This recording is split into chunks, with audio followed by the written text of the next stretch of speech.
Just start session. So my screen is visible to you.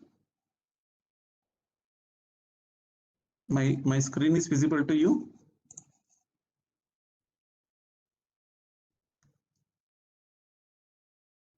Am I audible? Yeah. Okay. Yeah. Fine. Thank you. See, what we are trying to understand. So, microprocessor. Okay. What is that? So we are trying to understand what is microprocessor. Okay, microprocessor. Okay. So, microcontroller and microprocessor. Now, how you have to differentiate these two things? Okay, so microprocessor and microcontroller. So the difference you have to understand first. Okay, so the one main difference between these two ICs is that this microprocessor is a chip. Okay, so wherein it's mostly focus on only computation. You understand? So only computation. So computation. So that means computation means ALU. So ALU is the core part in microprocessor. Okay. So whereas in microcontroller, along with the computation, you will be having so many other part like that conversion, filtering, memory, and all those things. Okay. So here there will be a memory, there will be a converters. Okay.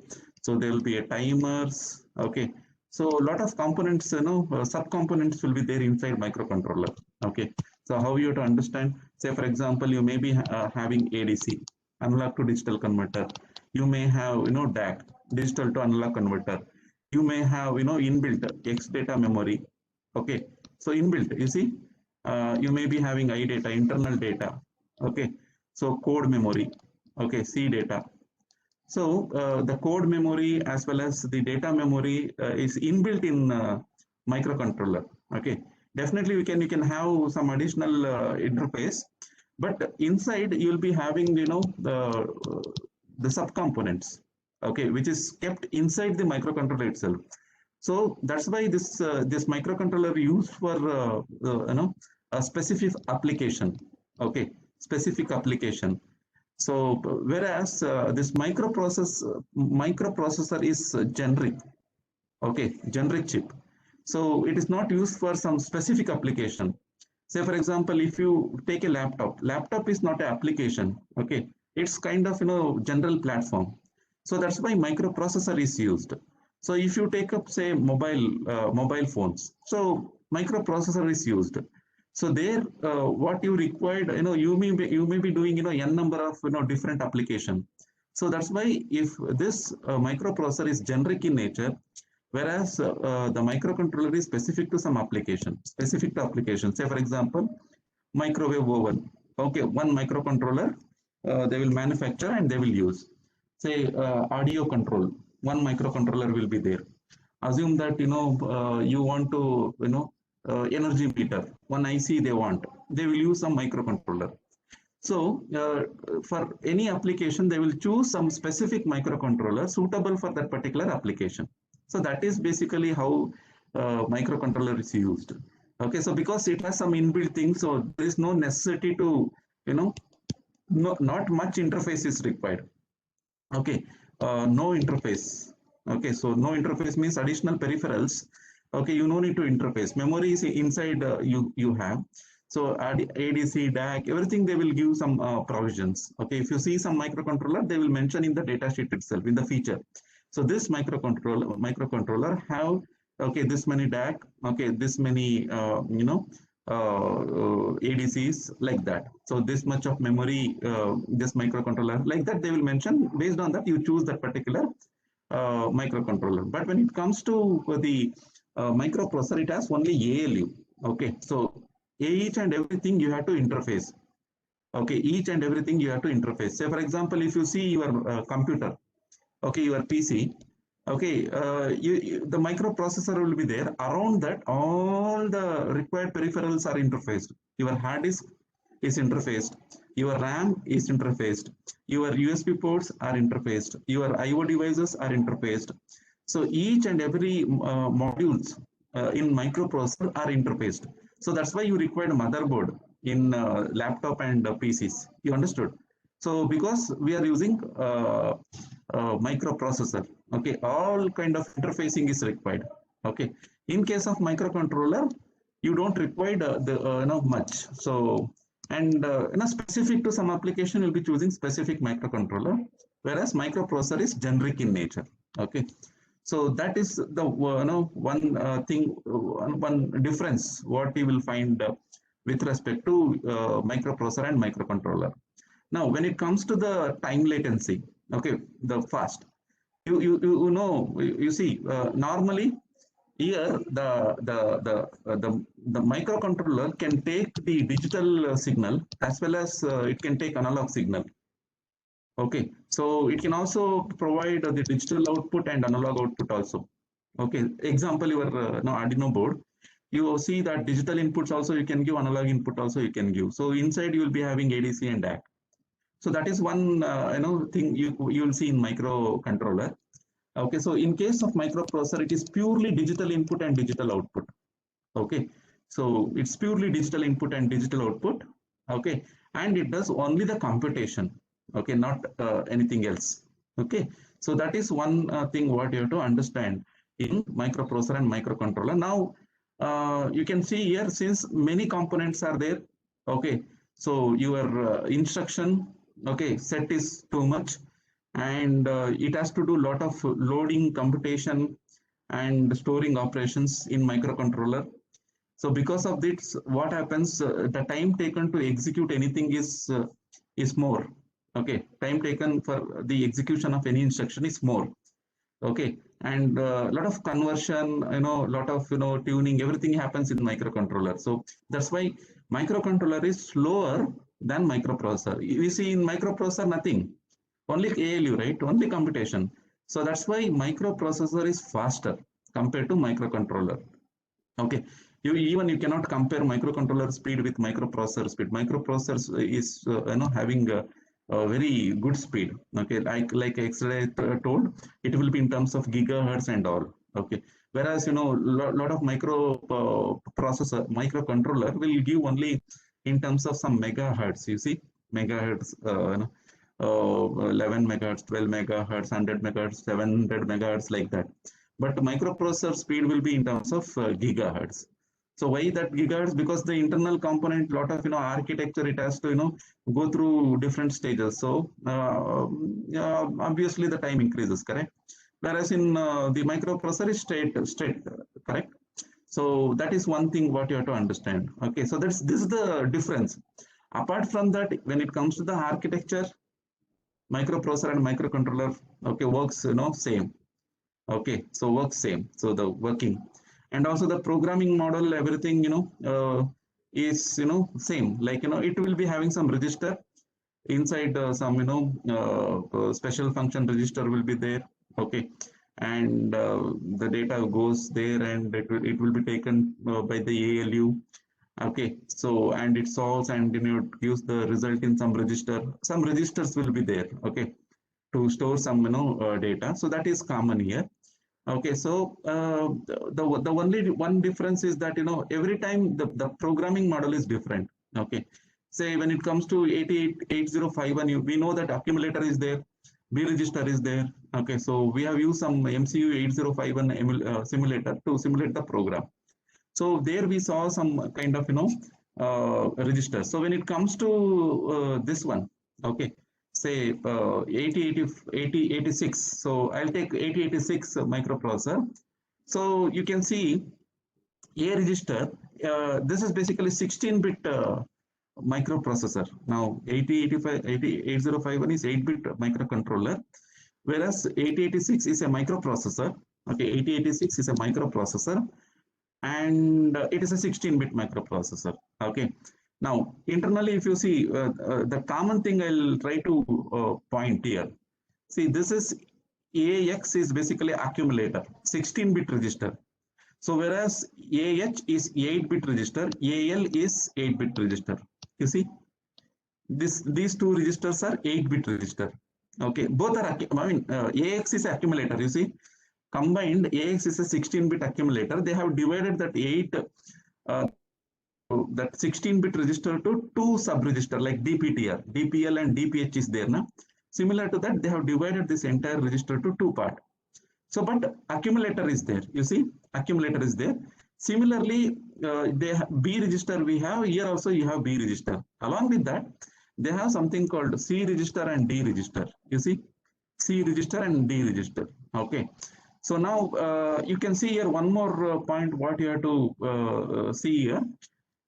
We had something called what is that program counter. Here we call it as instruction pointer. Okay, you see, instruction pointer. You understood. So there in microcontroller we call it as program counter. In 8086 we call it as instruction pointer. You see, the terminology is different, but what it does, it's same. Accumulator is a register, special function register. Here also same, there also same. Instruction pointer is the, basically holds the address of the current execution, currently executing instruction. Both are same. Their program counter. The name is different. Here you see the data pointers. Okay, you have extra segment, code segment, stack segment, data segment. Different segments are there. In the memory is divided into 4 segments. So for each there will be a pointer. That pointer will be kept in this particular place. So there you have something called DPTR, data pointer. Okay. So that way it is, you can see, same kind of, concept is there here also. Okay, so there we had stack pointer. Here also we have stack pointer. You see, okay, there you see here source index and it is like what is that? The pointers. Okay, the pointers. So the pointers, data pointers. There we had only one data pointer, DPTR. Here we have 2 data pointers. Okay, source index and destination index. Okay, so 2 indices we have, but it does the same work as your DPTR does. Okay, so there we had one restriction. DPTR is only one. Now here you have 2 pointers, data pointer. So now in this way you see the register set in the microprocessor and the register set in microcontroller. Now this is what you have to study when you take any microprocessor and microcontroller. First thing. Okay, now this differs, but the thing is they will try to take some common thing. Okay, so this instruction pointer will be there everywhere. Okay, accumulator will be there, in most of the thing, and like this, some register will be register. So there you had something called a register bank. So here also you will be having register point. Everything will be kind of same. Okay, so now that is how we have to understand. Now when you take ARM processor, then first thing you have to take this kind of programming model. Okay, what is that? How many registers are? Because you when you type say move a comma #10 h, so that means that A register is there in that microcontroller. Okay, now here what you have to do? A register is not there. So now what you have to use? Move AX comma 10h. Okay, 10h. This kind of instruction you have to use. See. You see the similarity. Both works in the same instruction. Okay, that immediate addressing mode is there. So it is working in the same way, but the symbols are different. That's all. Okay, so this is how you have to learn any microcontroller or microprocessor. So then, if you learn this kind of logic, you can understand any microprocessor and any microcontroller. Will that be fine? Any questions on this? The programming model and how you have to work on any microcontroller and microprocessor. Any questions on this? Please do ask. I'll try to answer. Any questions on the 8086 programming model? You see, that's it. Programming model. Now the thing is, if somebody asks what is 8086, 8086 is a microprocessor. What is the bit? 16-bit microcontroller. That means register size is 16-bit. That's why 16-bit microprocessor. You see? Okay. Whereas accumulator is 8-bit in microcontroller 8051. So that's why that is 8-bit microcontroller. You understood?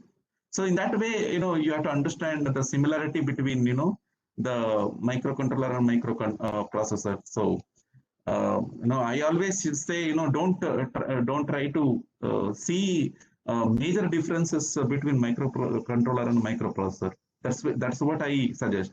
Okay, because many things are common. Everything internal working, everything is same. ALU, whatever microcontroller does, the same way microprocessor also does. Okay. So now I'll just showcase. I'll try to write a simple program. It's always good that So now what you can do, you can download. What is this? You just type. What is that? 8086 emulator. One free simulator is there. 8086 simulator is there. So you can download this simulator. So this simulator 8086 emulator, you just type, you will get this one. You download this emulator and install it. So this is 8086 emulator. After installation, okay, so you will get this kind of application. Okay, hope you can see my screen. So now say I'll do simple task. Okay, I'll do some simple task like I'll do say addition of two numbers. Okay, very simple. Addition of two numbers I'll do. Okay, how I can do addition of two numbers? That is the thing what I'll try to do. Now you see, I'm creating new file. Now here you see, I just have to add my code. So now I know the programming model, right? That memory architecture I know. Now you see, move. Okay, L, comma. Okay, I'll just use capital letter. Move AL, comma 10H. So now here you see as symbol is not required for immediate addressing mode. So now here 10 means it's not an address, it is say data only in a microprocessor. So now what this instruction does, so when you run this particular instruction, you can see here I just came to emulator mode and I can run this instruction. Now can you see the register set here, like how you saw in 8051? Similarly you can see the register set. Okay, so all the register set changes whenever you are executing a program in that way. Okay, so now I'll just try to see. Now you see AL. Okay, now when I run this instruction, so AL is 10H, right? So the 10 value will come to that AL register. Okay, so that is what I intend to do. Now, when I run this particular instruction, can you observe what happened? 10 value went and sit in AL register. Okay, AL register. Now, what I'll do, I'll just extend this particular program. Now, you see, so you can keep on writing any, AH, okay, comma 20H. Okay, then add, okay, AL, comma AH. Okay, AL, comma AH. What it does now, can let us see what it does. Now see, when I run this, you just observe the memory registers. Okay, so when I run first instruction, 10 came to accumulator. Okay, that is what I wanted. Next, you can observe that 20 came to AH register. Okay, AH register. Now what I am trying to do, add AL, comma AH. So then what happens here? So the AL, comma AH is basically I'll just use. In this particular case, what happens? L and AH will be added and the result will go to AL register. Okay, so these two things will act like a source, and after adding, the result will go to the first register, which is act as a destination. Okay, so this is what happens in this particular instruction. Now let me run this particular code. Now can you see here the AL register become 30, 20 plus 10, 30, right? So that register become 30. So this is indication that the program is working. Okay, so my whatever simple program I written, that program is working. So now you see, I think after running this particular program, okay, so now we can say, okay, microprocessor and microcontroller programming is same, correct? Okay, there is no much difference. So that is basically what you have to understand. The process is same. You are writing assembly program. You can even write C program and you can convert to assembly program, and that assembly program will look like this. Okay, so based on after understanding the particular programming model, I can write any microprocessor and microcontroller program, even assembly program also. So this is what what you have to understand with respect to the microprocessor. I'm not going in detail of this particular microprocessor. I just want to discuss this 8086, how this works. Okay, how microprocessor is different from microcontroller. Okay, so this is one of the basic version. Okay, 8086. So then we executed some program which looks almost similar to the microcontroller programming itself. So all microcontroller and microprocessor programming will be like this. We have to take some simulator and we just have to run that. Uh, am I clear? Any clarification? Any clarification required on microprocessor, microcontroller 8086? Okay, will that be fine? So you understood something about microprocessor.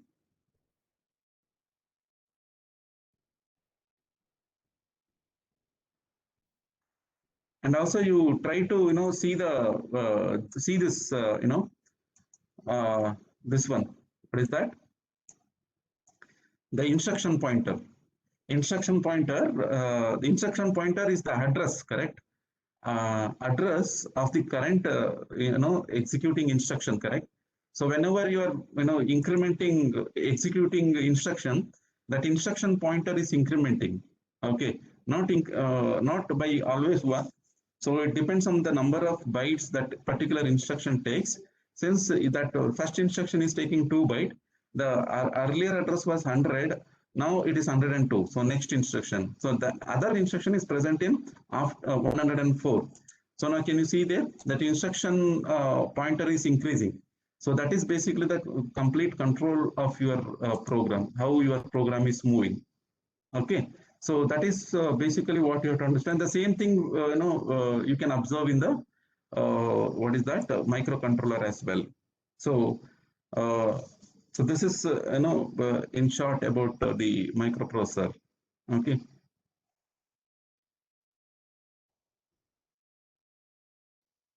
so if you have any question, please do ask. Otherwise, we'll spend some more time in the one more session on the microprocessor, and we'll move to ARM.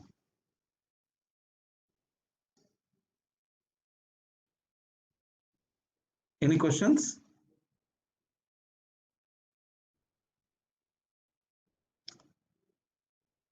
In lab also, we'll try to execute one program on microprocessor, this 8086, one program.